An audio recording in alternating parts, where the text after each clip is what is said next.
Police किंवा सैनिक नव्हते, अशा लोकांवर भ्याड हल्ला करून, दहशतवादी हल्ला करून त्यांना मारलं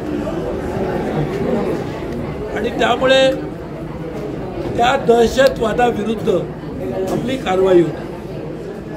आपली कारवाई जे दहशतवाद्यांचे अड्डे आहेत की तिकडे त्यांना ट्रेनिंग दिलं जातं, त्यांना सावरलं, त्यांना पाठिंबा दिला, त्याच्या विरुद्ध कारवाई होती.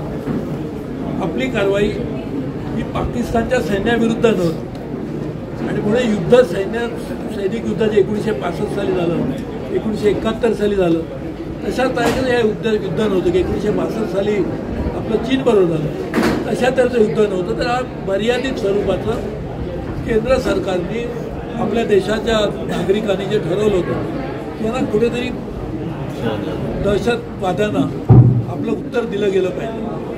आता प्रश्न असा आहे की दहशतवादाला आपल्याला माहिती आहे, कित्येक वर्ष माहिती आहे की पाकिस्तानातले मी सगळे पाकिस्तानचे नागरिक म्हणत नाही, त्यांच्या याच्याशी काय दोष नाही, परंतु पाकिस्तानचं सैन्यदल, पाकिस्तानचं खूप कमकुवत झालेलं राजकीय नेते हे देखील कुठेतरी डायरेक्टली इनडायरेक्टली या अशा कारवायांना पाठिंबा देतात आणि म्हणून ही कारवाई केली गेली. ही कारवाई यशस्वी झाली त्या दृष्टीने की जे ज्यांच्यावर आपण अटॅक केला ते उद्ध्वस्त झालं.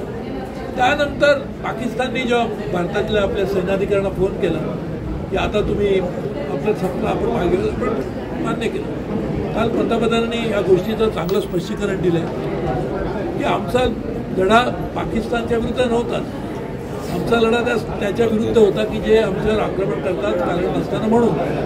आणि ह्यानंतर देखील आमच्यावर असा जर परत कधी हल्ला झाला तर आम्ही त्याला तसंच उत्तर देऊ, हे काल तरी स्पष्ट केलं आणि म्हणूनच सीजफायर झालं.